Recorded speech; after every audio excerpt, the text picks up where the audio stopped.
بدلتی ہزاروں کی تقدیر بدلتی ہزاروں کی تقدیر رحمتہ صلی وسلم علی رسول کریم اما بعد اعوذ باللہ من الشیطان الرجیم بسم اللہ الرحمن الرحیم الا ان اولیاء اللہ لا خوف علیہم ولا هم يحزنون معزز بزرگوں اور مہمان گرامی السلام علیکم ورحمۃ اللہ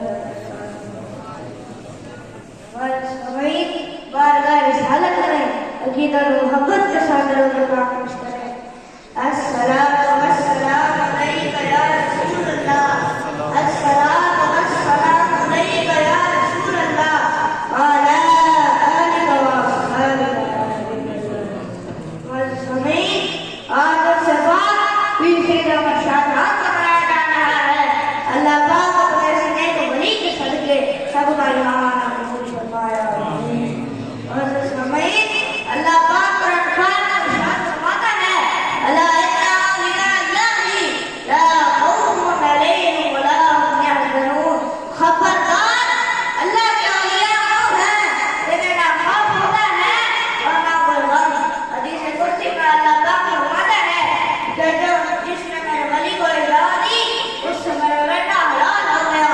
اللہ سنت کے اس دلائل سے مراد یہ ہے کہ اولیاء اللہ کی شان یہ ہے کہ اللہ تعالیٰ نے ان کو پورے جہان کا ولی بنایا ہے.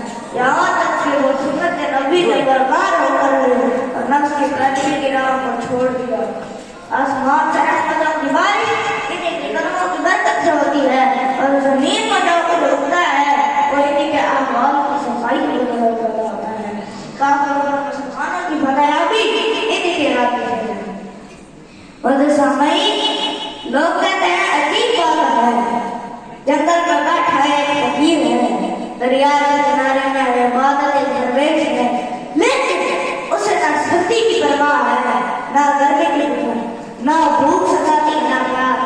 آپ صلی اللہ علیہ وسلم نے اس حقیقت سے پردہ اٹھایا.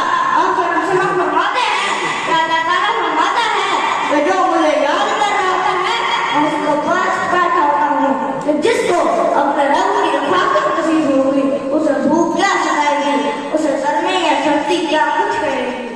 مرشد حقیقی کا فرق یہ ہے کہ وہ اپنے مرید کے دل کی ساکت اور خاموش کاروں کو یوں چھیڑے کہ سوتے ہوئے بھی اس کے دل سے لا الہ الا اللہ صلی اللہ علیہ وسلم. اور سامعین یہی وجہ ہے کہ اللہ والوں کے مزاروں پر دن رات محمود خدا کا ہجوم رہتا ہے. لوگوں کے دل ان کی طرف کھینچے جاتے ہیں. ایسا کیوں ہے؟ اس لیے ہے کیونکہ انہوں نے اپنے مالک کے نام کو زندہ کیا آدم کا نام کو زندہ ہے. اور جنہوں نے ساری زندگی اپنے رب کو راضی کرنے میں گزار دی اور وہ بھی اپنے مزاروں میں زندہ ہے. تب غور سیکھتا ہے جنہاں عشق نمازہ پڑھیا وہ کبھی نہیں مر گئے. جنہاں عشق نمازہ پڑھیا وہ کبھی نہیں مر گئے. کامل ولیان کے گھر ہوتے ادویہ سے ابھی نہ بڑھتے. کامل ولیان کے گھر ہوتے ادویہ سے ابھی نہ بڑھتے. اور سمیں اللہ پاک ہمیں ولیوں کے نقش قدم پر چلنے کی توفیق عطا فرمائے. ہمارے نال بلا ہوگی. اور سمیں میرے نال مل کر دل سے نہ بشا جہاں کی مرتبہ پیش کی سن کو